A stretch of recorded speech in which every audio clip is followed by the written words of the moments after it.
It's not every day that you find a game with two distinct different modes with interconnected stories that manages to make both of those stories compelling, interesting, and also intertwines them in a way that is very, very fascinating. Yet today, we're talking about one that does.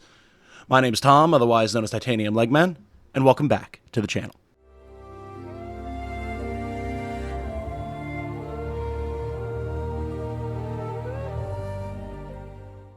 Hello everyone, if you enjoy what I do, including my coverage of turn-based strategy RPGs such as Sword of Convallaria and the discussion of their modes, stories, gameplay, etc., then a like on this video and a subscription to the channel would be very much appreciated. Thank you so much. So yes, today we are discussing The Fool's Journey. Previously, I had discussed the Spiral of Destinies, what I enjoyed about it, some of my concerns about the way that story progression works. A lot of good discussion about that in the comments. Cough Potato made a video talking about it as well.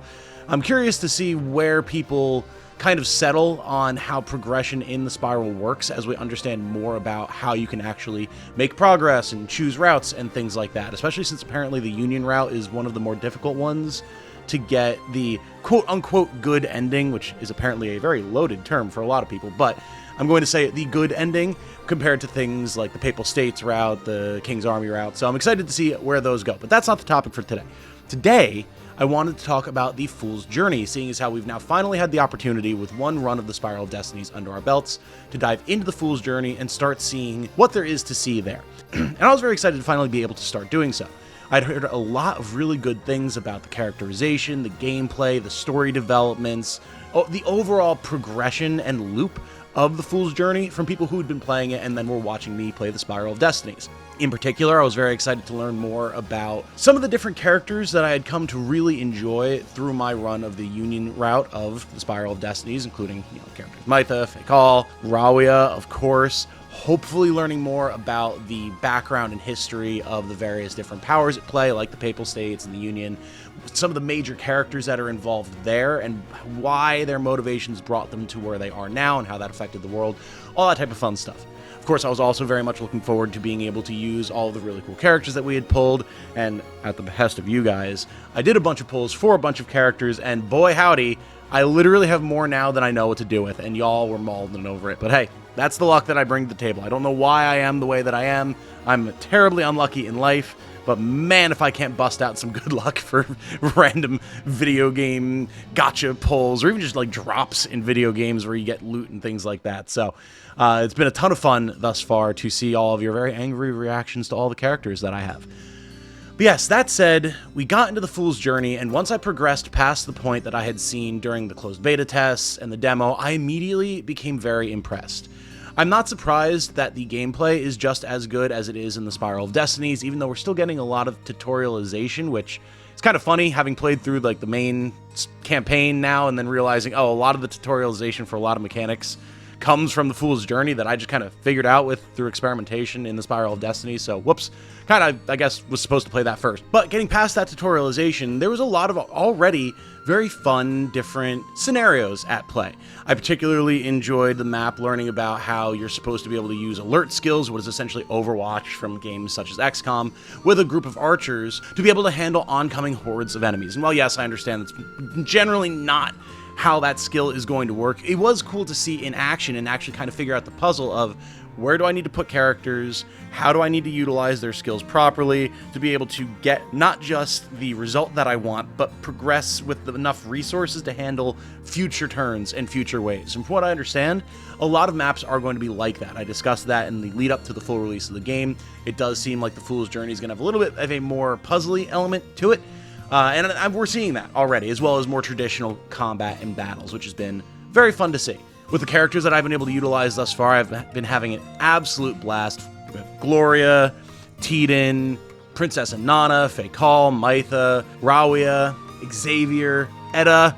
There's been a ton of different characters that I've been able to utilize, so much that I haven't even been able to mess around with my rare characters, the like named generics that you can get with their own skill sets and everything. Not even had a chance to touch them because I have all of these legendary characters that I'm using, and they've all been a ton of fun to use. Complementary play styles, figuring out different combos already and how they can play into each other. I've honestly been a big fan of Teden and his ability to just hold a line and deal big damage, like preemptive attacks. I know he's not the most powerful of the characters that I have. That probably falls as a title to Gloria because she's insane.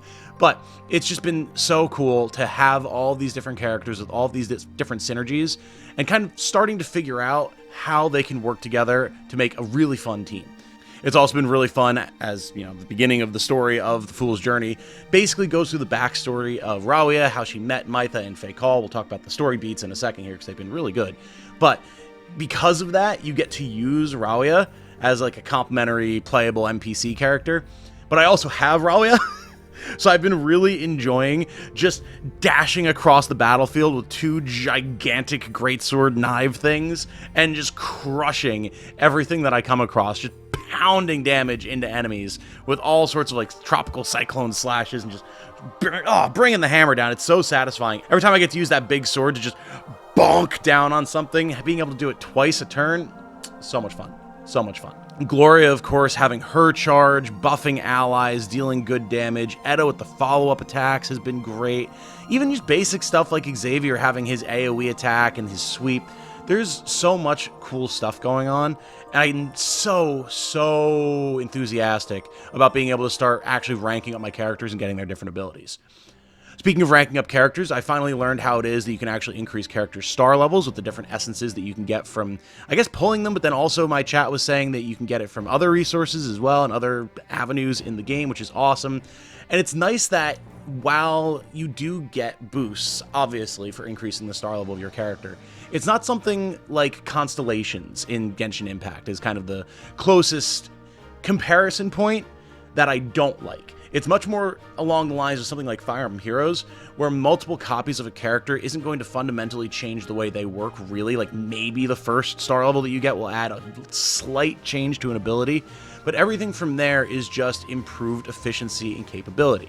So, you know, increased percentage of guard reduction, or poison application, or chance of crit strikes, things like that, that are going to lean into what a character wants to do, without making it feel like you absolutely need to have maxed out star levels, or like if we're talking about Genshin Impact, maxed out constellations, to make a character have their full kit available. Is it satisfying when you get to that point in something like Genshin? Sure. But it can take a really long time. It can really not work out well for you if you have bad luck. Or, of course, you know, it's something that could be driving you to try and pay to get a bunch of gacha characters. The way that it's being handled thus far in the Fool's Journey and Sword of Convallaria feels great. And I did have some people saying that it can definitely make a bigger impact with your like legendary characters to get increased star levels for them. But even so, everyone unanimously agreed the way the game is set up, a character's full functionality is available at base, where you get more skills and power up your character the most comes from actually learning their skills and investing resources in them. And then the extra star levels is just a nice little bonus to max out their stats, and that's awesome. Speaking of which, I haven't taken the chance to start learning new skills and ranking up my characters quite yet. I'm pretty sure I'm able to at this point, but my characters have been powerful enough on their own that I'm kind of just waiting and holding on to those resources until I start honing in more on what characters I like the playstyle of the most and who's going to have a nice complementary party setup. And then I can start going in and increasing their rank and getting new skills and unlocking that type of stuff. Or, of course, once I hit the point where their base kit just isn't quite good enough anymore, and then I can worry about getting some extra stuff unlocked to make them more powerful and more functional. I do have a decent amount of nice gear as well, and that definitely seems like it's going to be one of the biggest bottlenecks in terms of leveling, which is not a bad thing. You know, you're going to want something to grind for. But thus far, I've been getting all of my weapons that I'm using on important characters up to level 20. Has not been too much of a resource investment thus far. Again, people in my chat who are far further along than I say it does become very resource intensive as you progress through the game and get higher levels. Makes sense. So I'm kind of trying to hold on to as many resources as I can in that regard as well.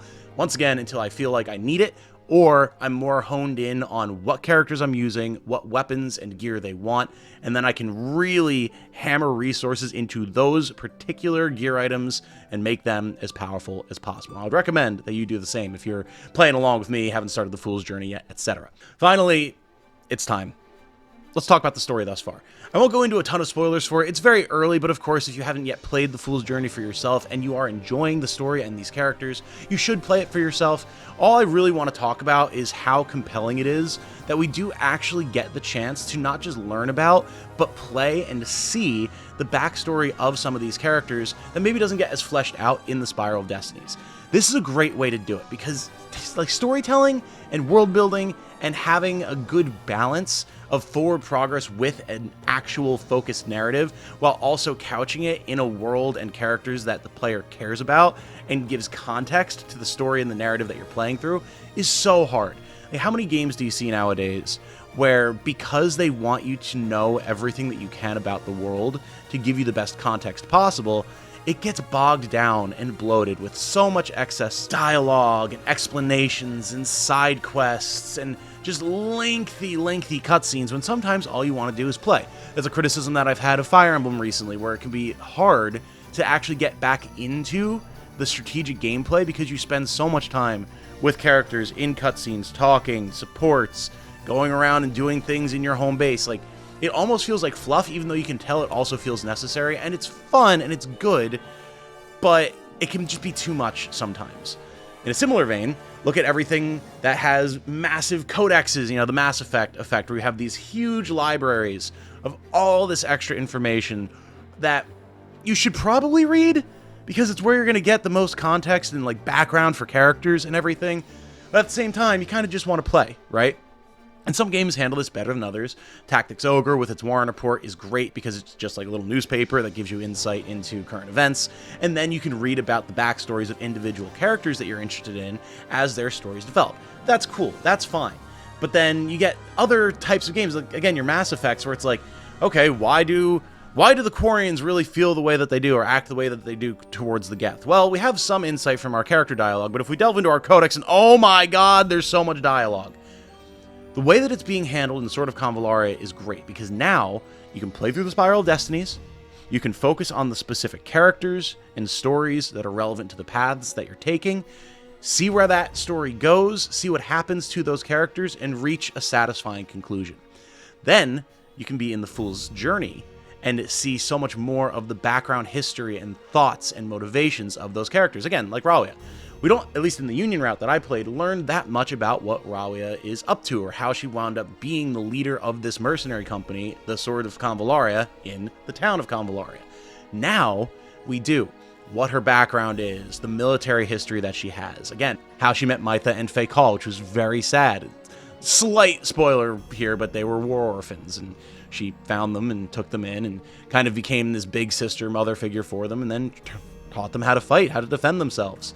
And even there, we got to see a little bit of character motivation, like why Mytha becomes the frontline sword and border, because she was the brave one. She protected Faykal and stood in the way of any harm that could come to him, so now she does that for everybody. Like, it's such good storytelling in a way that's unobtrusive. If you want to go into the Fool's Journey and learn more about these characters, you can.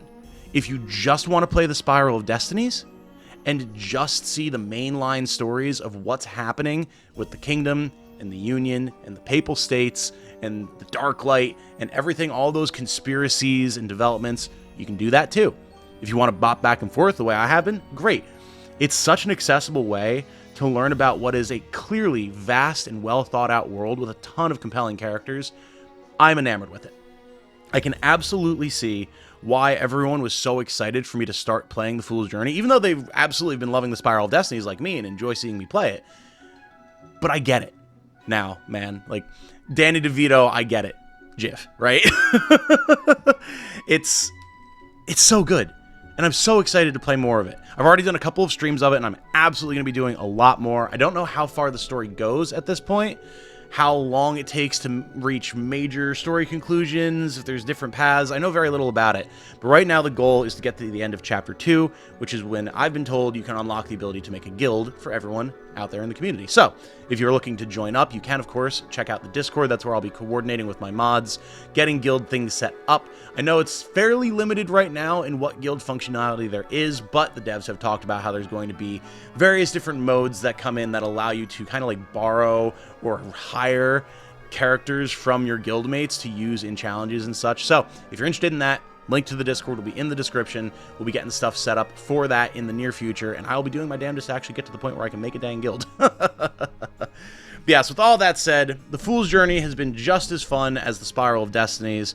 I'm loving Sword of Convallaria thus far. Quibbles about story things aside and like unlocking different story paths. I'm absolutely loving the game. I'm absolutely going to be playing so much more of it, and I hope that you guys have all been enjoying it as well. It seems like you have. For now, though, we'll wrap this one up here. My name has been Tom, otherwise known as Titanium Legman. Thank you all so much for watching. I'll see you on stream. I hope you all have a good night. Stay safe and healthy out there. And remember, be good to each other. Bye now.